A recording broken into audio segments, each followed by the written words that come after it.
ঢাকা বিশ্ববিদ্যালয়ের শিক্ষার্থী সানজিদা আহমেদ তন্নির সম্মানে আমরা ছাত্রদলের পক্ষ থেকে গবেষণা ও প্রকাশনা বিষয়ক সম্পাদক পদে পদটি শূন্য রেখে আমরা পূর্ণভাবে সানজিদা আহমেদ তন্নির সমর্থন ঘোষণা করছি। আমরা একটি প্রতিকূল পরিবেশেও আমরা ছাত্রদল সেই সূচনা লগ্নেই ডাকসুতে অংশগ্রহণ করার সিদ্ধান্ত গ্রহণ করেছে। সেজন্যে যতগুলো মিটিং সম্পন্ন হয়েছে সবগুলো মিটিংয়ে ছাত্রদল অংশগ্রহণ করেছে এবং বিশ্ববিদ্যালয় প্রশাসন যখনই আমাদেরকে ডেকেছে আমরা স্বতঃস্ফূর্তভাবে আমাদের মতামত প্রকাশ করেছি। তার এই ধারাবাহিকতায় আমরা আজকের এই ডাকসু প্যানেল ঘোষণা করছি। আমরা ছাত্র সমাজের প্রত্যাশা অনুযায়ী আমরা তুলনামূলক জুনিয়র এবং ছাত্র সমাজের পরিচিত মুখ এবং জনপ্রিয় নেতৃত্বকে বাছাই করেছি এবং আমি আপনাদের সামনে একটি বিষয় স্পষ্ট করছি, এটি শুধুমাত্র ছাত্রদল কেন্দ্রীয় সংসদ এবং ঢাকা বিশ্ববিদ্যালয়ের ছাত্রদল গণতান্ত্রিক প্রক্রিয়ায় আমরা এই প্যানেল নির্বাচিত করেছি। এখানে আর কারো কোনো হস্তক্ষেপ নেই।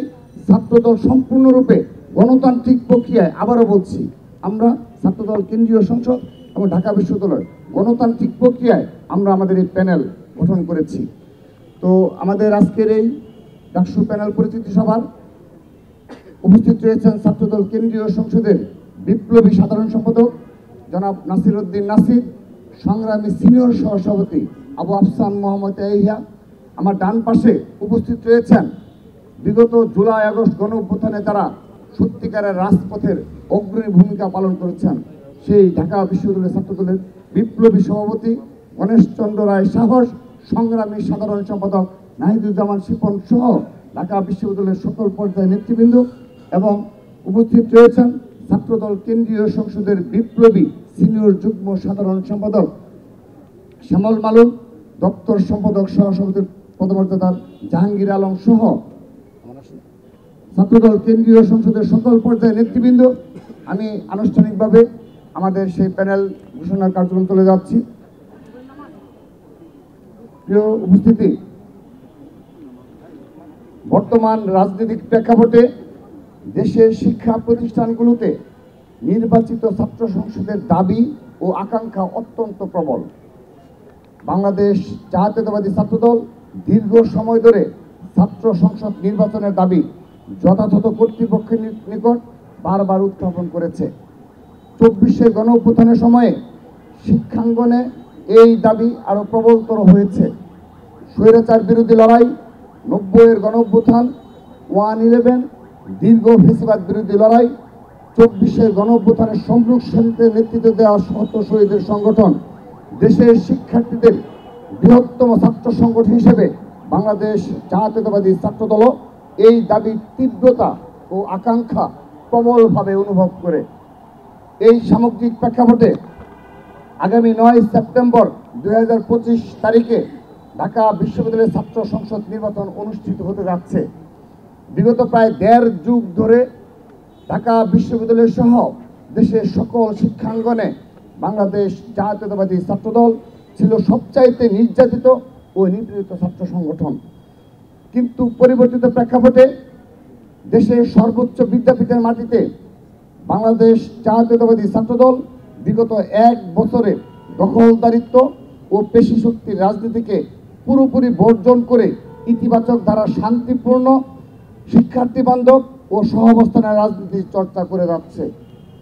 আসন্ন বহুল প্রত্যাশিত ডাকসু নির্বাচনে গণতন্ত্র, বহুমত ও মতাদর্শের পারস্পরিক সহাবস্থান, মত প্রকাশের স্বাধীনতা, মানসম্মত উচ্চশিক্ষা, হলগুলোতে মানসম্মত আবাসন ও খাবার, শিক্ষার্থী বান্ধব ছাত্র রাজনীতি, উন্নত সাংস্কৃতিক ও বুদ্ধিবৃত্তিক চর্চা, বৈচিত্র্যময় ও নিরাপদ ক্যাম্পাস বিনির্মাণের লক্ষ্যে দেশের বৃহত্তম ছাত্র সংগঠন বাংলাদেশ জাতীয়তাবাদী ছাত্রদল সমর্থিত প্যানেল আমি ঘোষণা করছি। আমরা প্রথমেই ডাকসুর সহসভাপতি হিসাবে ছাত্রদল মোহাম্মদ আবিদুল ইসলাম খানকে মনোনীত করেছে। সেই সাথে ঢাকা বিশ্ববিদ্যালয় কেন্দ্রীয় ছাত্র সংসদ প্যানেলে ছাত্রদল সমর্থিত ডাকসু জিএস সাধারণ সম্পাদক হিসাবে শেখ তানভীর বাড়ি হামিমকে নির্বাচিত করেছে। সহকারী সাধারণ সম্পাদক এজিএস পদে তানভীর আল হাদি মায়েতকে মনোনীত করেছে।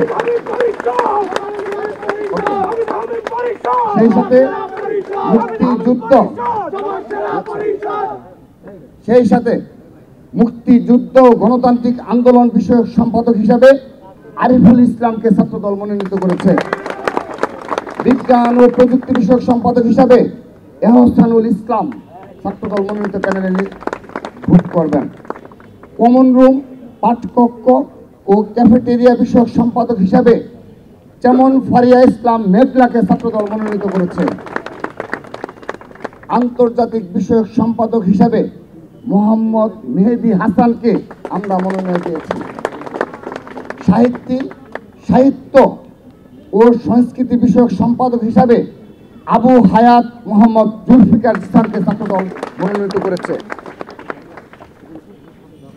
আমরা সেই সাথে একটি বিষয় স্মরণ করে দিতে চাই, গবেষণা ও প্রকাশনা বিষয়ক সম্পাদক হিসাবে 2024-এর 15 জুলাইয়ে আহত ঢাকা বিশ্ববিদ্যালয়ের শিক্ষার্থী সানজিদা আহমেদ তন্নির সম্মানে আমরা ছাত্রদলের পক্ষ থেকে গবেষণা ও প্রকাশনা বিষয়ক সম্পাদক পদে পদটি শূন্য রেখে আমরা পূর্ণভাবে সানজিদা আহমেদ তন্নির সমর্থন ঘোষণা করছি।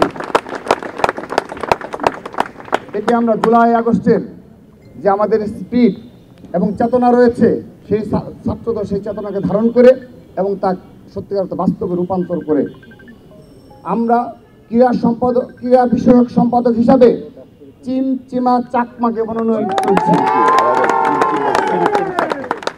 ছাত্র পরিবহন বিষয়ক সম্পাদক হিসাবে মোহাম্মদ সাইফুল্লাহ সাইফকে ছাত্রদল মনোনয়ন করেছে। সমাজ সেবা সম্পাদক হিসাবে সৈয়দ ইমাম হাসান অনিককে ছাত্রদল মনোনয়ন ঘোষণা করল। ক্যারিয়ার উন্নয়ন বিষয়ক সম্পাদক হিসাবে আমরা মোহাম্মদ আরকানুল ইসলাম রূপককে ছাত্রদলের পক্ষ থেকে মনোনীত করেছি। স্বাস্থ্য পরিবেশ বিষয়ক সম্পাদক হিসাবে ছাত্রদলের পক্ষ থেকে আনোয়ার হুসাইনকে মনোনীত করেছি। মানবাধিকার ও আইন বিষয়ক সম্পাদক হিসাবে মেহেদি হাসান মুন্নাকে ছাত্রদল মনোনীত করেছে। সেই সাথে সদস্য হিসেবে আমরা যাদেরকে মনোনীত করেছি তাদের নাম আমি এক এক করে বলছি। 1 নম্বর মোহাম্মদ জারিফ রহমান, মাহমুদুল হাসান, নাহিদ হাসান, মোহাম্মদ হাসিবুর রহমান সাকিব, মোহাম্মদ শামীম রানা, ইয়াসিন আরাফাত আলী, মুনিম হাসান ওরফ অঞ্জন রায়, সোয়েব ইসলাম অমি, মেহরুন্নেসা কেয়া, ইবনু আহমেদ, শামসুল হক আনান, নিত্যানন্দ পাল। এই হলো আমাদের ডাকসু প্যানেল। সেই সাথে আনুষ্ঠানিকভাবে এই ডাকসু প্যানেল আমরা বিশ্বাস করি ঢাকা বিশ্ববিদ্যালয়ের সচেতন, সাহসী, মেধাবী, বিচক্ষণ শিক্ষার্থীরা তাদের ভোটাধিকার প্রয়োগের মাধ্যমে ঢাকা বিশ্ববিদ্যালয়ে বাংলাদেশকে নেতৃত্ব দেয়, তা প্রমাণের আবারও সুযোগ এসেছে। আমরা বিশ্বাস করি আমরা ছাত্রদল আজকে যে প্যানেল ঘোষণা করলাম সেটি ছাত্র সমাজের প্রত্যাশার প্রতিফলন। আমরা ছাত্র সমাজের মাঝে সবচেয়ে জনপ্রিয়, ছাত্র সমাজের অধিকার বাস্তবায়নে যারা দীর্ঘদিন সাধারণ শিক্ষার্থীদের পাশে থেকে কাজ করেছে তাদেরকেই আমরা আমাদের এই প্যানেলে মনোনীত করেছি।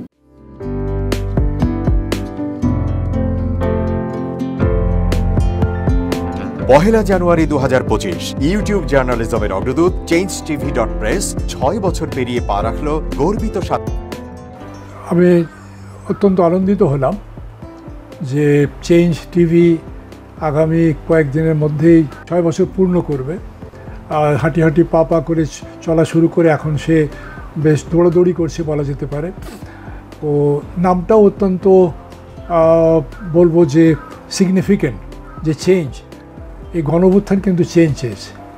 সেই হিসেবে তোমার টেলিভিশনের, তোমার এই চ্যানেলের নামের একটা যথেষ্ট মিল পাওয়া যায়। আমার প্রত্যাশা যে এই গণঅভ্যুত্থানের যে প্রত্যাশা, যে আশা আকাঙ্ক্ষা, চেঞ্জ টিভি সেটিকে এগিয়ে নিয়ে যাবে। তোমাকে শুভেচ্ছা। চেঞ্জ টিভি যারা সম্পৃক্ত আছেন, যারা কর্মী আছেন, সামনে পেছনে সকলকে আমার শুভেচ্ছা। changetv.press, এক ফোঁটা হলুদও নেই। Online TV channel change TV 6 বছর ধরে ওনারা কাজ করে যাচ্ছেন। ইতিমধ্যে জনগণের হৃদয়ে স্থান করে নিয়েছেন। প্রায় 22 লাখ সাবস্ক্রাইবার আছে। আর যে কোনো অনুষ্ঠান 10 লাখের মতো মানুষ এটা প্রতিদিন মানুষ দেখে থাকে। আমিও এই চ্যানেল নিয়মিত দেখি। তো চেঞ্জ টিভির পক্ষে আমির মোমিনুল মানিক সাহেবের উপস্থাপনা, প্রশ্নের ধরন, এগুলো জনগণ দেখতে চায়, শুনতে চায়। আমি চেঞ্জ টিভির উত্তরোত্তর সমৃদ্ধি কামনা করছি। changetv.press, এক ফোঁটা হলুদও নেই। চেঞ্জ টিভি, তো আমি তাদেরকে আমার অসংখ্য শুভেচ্ছা জানাচ্ছি, কারণ তারা যে ভূমিকা রেখেছে এই সময়, একটা কঠিন সময় ছিল, সেটাতে যেমন ভূমিকা রেখেছে, এমনকি 5ই আগস্টের পরে নতুন বাংলাদেশেও তারা তাদের সেই তীক্ষ্ণ একটা সমালোচনামূলক এবং যেটাকে আমি গঠনমূলক বলবো সেরকম একটা ভূমিকা রাখছেন। তো সেক্ষেত্রে আমরা মনে করি যে এই ভূমিকা আমাদের দরকার, আমরা চাই এটা থাকুক এবং আরও যেন সমৃদ্ধ হয়। নতুন বাংলাদেশ নির্মাণে আমরা চাই যে চেঞ্জ টিভি যে সমালোচনাগুলো করছে বা যেগুলো আমরা তুলে ধরছেন, সেটা এমন করে করবেন যেন আমরা সেখান থেকে শিখতে পারি এবং সবাই মিলে যেন আমরা নতুন বাংলাদেশকে সত্যিকার অর্থে বৈষম্য বিহীন একটা সমাজ গড়ে তুলতে পারি, সেটা আপনারা সহজ চেষ্টা করুন। changetv.press, এক ফোঁটা হলুদও নেই।